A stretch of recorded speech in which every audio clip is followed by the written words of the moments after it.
Сәлем достар, бүгінгі видеода біз сіздермен осындай тафта матасынан бір жастағы балаға арналған тұсаукесерге көйлек тігетін боламыз. Міндетті түрде тафта болу парыз емес, атласпен де тігуге болады, басқа да матамен тіксеңіздер болады. Негізінде тафта форманы жақсы ұстап тұратын болғандықтан мен тафтаны таңдап отырмын. Әдеттегідей мен осындай шкатулка сайтынан дайын выкройканы шығарып алдым. Міне кішкентай қыз балаға көйлектің, сол бойынша матамызға пішіп тігетін боламыз. Міне менің матам осылай екі бүктеліп тұр. Міне выкройкамызды аламыз. Міне бүктелген жерін алдыға қарай тартасыздар. Міне осылай алдыға тартып, матаның бүктелген жері бізде ана баста, камераға көрінбей жатыр.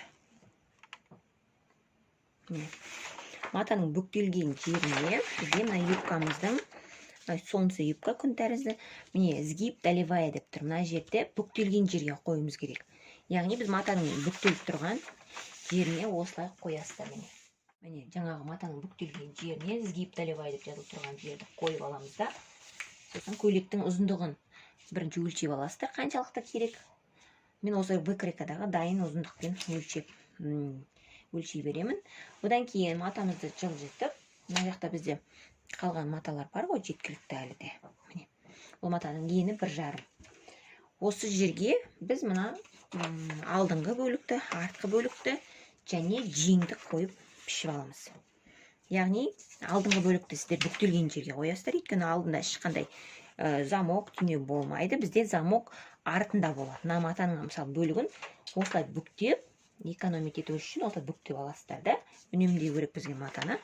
Міне осылай, мынаны осылай қойып бүктелген жерге алдыңғы бөліктен екі деталь етіп аламыз. Өйткені бізде астармен болады ол. Артқы бөлікті де осылай, мына жақта міне тағы бір бөлігі қалып тұр ғой матамыздың. Осыны былай бүктеу арқылы, өйткені мына матаның ешқандай сызығы несі жоқ, сондықтан осы матаны ұзындығынан бүктеп те жасасаңыздар болады. Міне жеңі бар, жеңін де пішіп аламыз осылай. Осылай матамызды үнемдеу арқылы детальдарды пішіп аламыз. Бірінші кезеңде біз көйлектің алдыңғы бөлігін аламыз. Яғни беткі бөлігін, мысалы мына беткі бөлігі болса, мына менде беткі бөлігі, осыны алдыға қаратып қоясыздар. Және оған екі артқы бөлігін қоямыз. Иығы мен иығын біріктіреміз. Міне осылай. Екі артқы бөлігін қойып, мына жерде иық тігісін жүргіземіз. Мына үстіңгі бөлігін екеуінде де солай, екі детальді солай жасаймыз. Бізден андайдан біреу астар ретінде, біреуі негізгі үстіңгі бөлігі болып саналады. Осылай жасап аласыздар. Содан кейін жаңа юбкаңыздың мына жанында бізде ашық болған осы жерге біз жанына тігіс жүргіземіз. Сонда біздің юбкамыз осындай домалақ болып юбканың несін, юбкамыз да осылай дайын болады. Жаңағы бір тігісін қосамыз. Одан кейін бағанағы біздің дайындап алған мына жерде бізде фатин матамыз бар. Міне мен бұны екі бөлік қып қиып алдым. Яғни ені юбкамызден 2 сантиметр ұзын болады. Мен юбкам мысалы 33 болса, мына фатиннің ені 35, 1-2 сантиметр мен сыртына артығымен алдым. Ұзындығын осы матаның енін толығымен алдым да, осылай қия салдым. Сонда менде осындайдан екі бөлік бар. Осындай екі бөлік бар, соның екеуін аласыздар да. Міне мысалы мынау мендегі бір бөлігі, екі бүктеліп тұр. Осының жанынан түзу бір тігіс жүргіземіз мына жерден. Екеуін қосып аламыз, яғни домалақ қылдыртып дөңгелек болады осындай.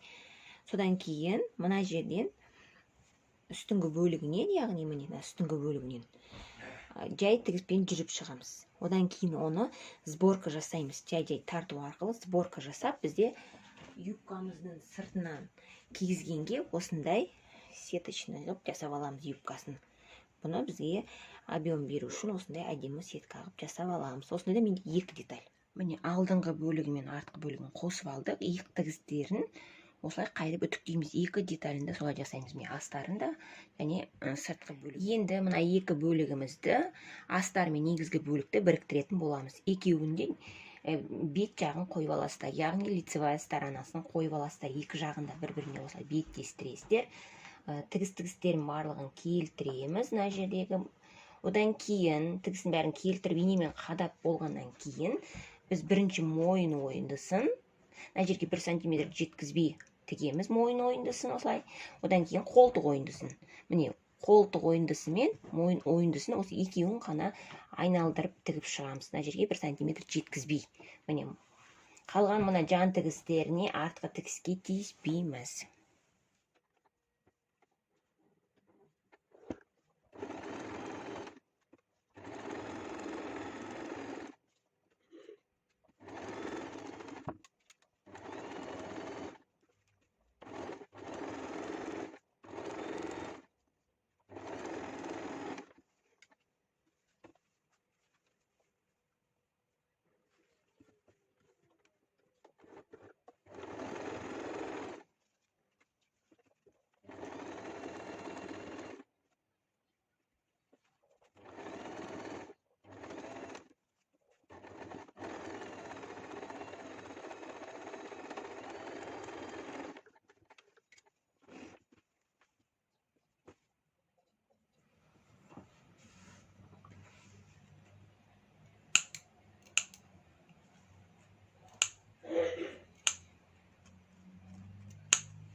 Кішкене отсечка береміз де, содан кейін оң бетіне аударып үтікпен басамыз.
Аны жақсылап үтіктейміз мына жердің барлығы.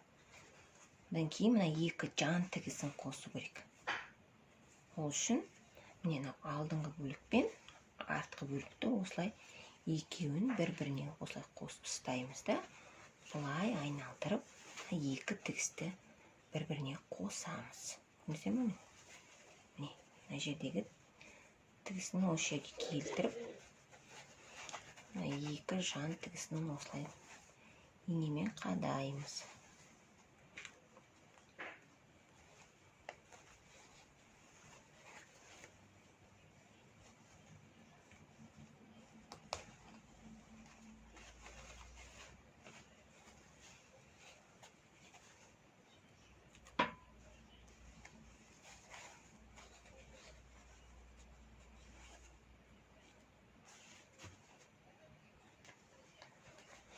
Сонда бұны тіккен кезде бізден былай болады.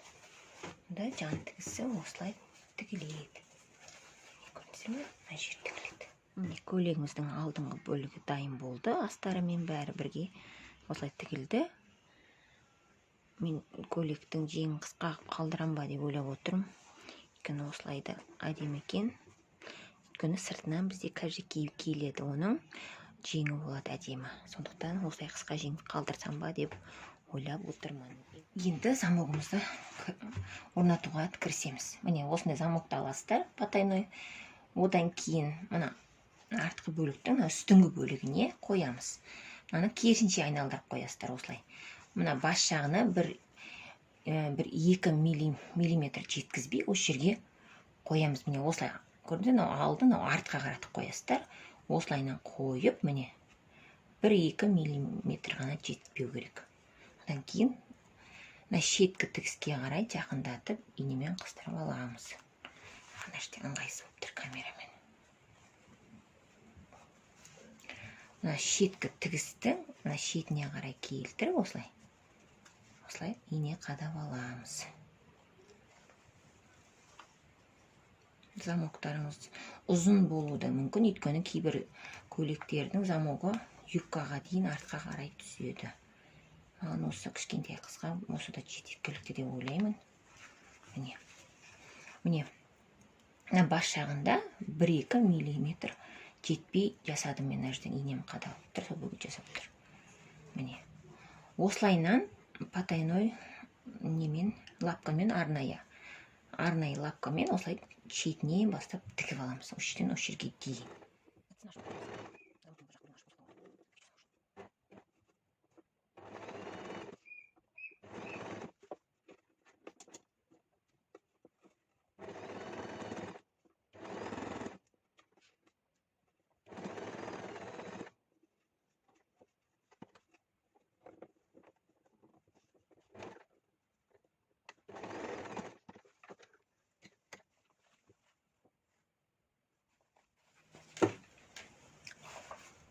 Енді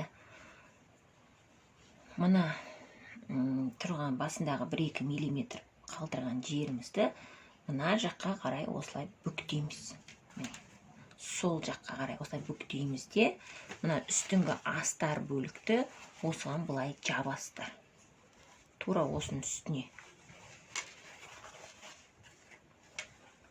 Тура осылай жабамыз. Мына жаққа қарай түзу бүктейміз.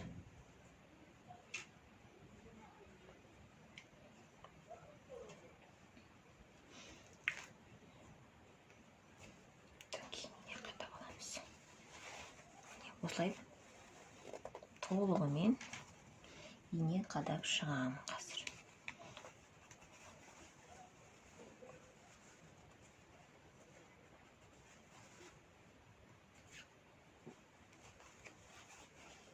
Матаның жерін бәрі сондай сыпучий екен. Жүргізіп шықсақ та болады. Міне. Осылай жүргізіп шығамыз, одан кейін бұлай аударамыз. Сол кезде замогымыз осылай тігіліп тұрады ана жағына. Осылай әдемі болып көрдіңіздер ме? Міне, осылай шығып тұрады. Сондықтан жаңағындай айналдырып тігіп шығамыз. Міне осылай тігіп алдық, жаңа мен айтқандай. Енді мына жерде бұрышын қиып тастаймыз, қалыңдатпау үшін. Енді сыртқа аударамыз. Қазір қалай болып шыққанын көресіздер. Оң бетіне аударамыз. Міне сонда қараңыздар. Біздің замогымыз осындай әдемі болып шықты. Міне екі жағынан да көрдіңіздер ме? Тап-таза. Міне замогымызды жапқан кезде міне осылай әдемі болып шығады. Екі жағы да тап-таза осылай. Енді мына екінші бөлігін тура осы тәсілмен қазір мына жағында тура солай тігіп шығамыз. Міне қараңыздар, замогымыздың бәрін тігіп алдық. Өте әдемі шықты. Міне артқы бөлігінде осылай көрініп тұр. Алдында да осылай әдемі болып шықты. Енді етегімізге кірісеміз. Мен сіздерге тағы айта кетейін. Менде фатин орташа қаттылықтағы фатин, яғни средний жесткости. Енді осының ортасындағы тігісті қосып алдым. Енді мына жерден қазір осылай сборка жасаймын. Сонда менде осындай болады. Міне юбкамыздың етегіне осындай болады. Мен бұны қазір мына юбканың негізгі матасындағы юбкамыз бар ғой, осыған белім осылай толығымен келтіріп жасаймын осылай сборкамды. Содан кейін бірге қосатын боламыз.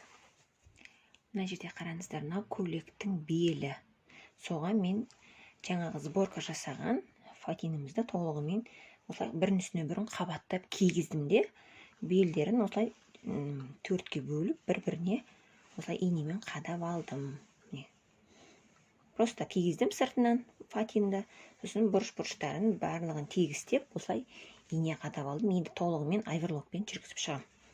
Бірінші жай тігіс жүргізіп алыпсаңыздар да болады. Мен бірден оверлокпен жүргізіп шығамын. Міне көйлегімді осылай төртке бөліп алдым инемен, төрт жерінен, және юбкасында осылай төрт жерден белгілеп алдым. Төрт жағынан белгі салып алдым. Енді осыларды бір-біріне қосамын. Осылай айналдыра ине қадап алдым. Қазір тігіп шығамын. көйлектің етегін міне мына жерін оверлокпен жүргізіп шықтым. Ішіне қайырып тігіс, тағы бір тігіс жасап шықсаңыздар болады. Осылай қалтырсаңыздар да әдемі болып тұрады. Көйлек негізгі матасын осылай оверлокпен жүргізіп шықтым. Енді мына жерді айналдырып тігіп шығамын. Көйлегіміз дайын болады.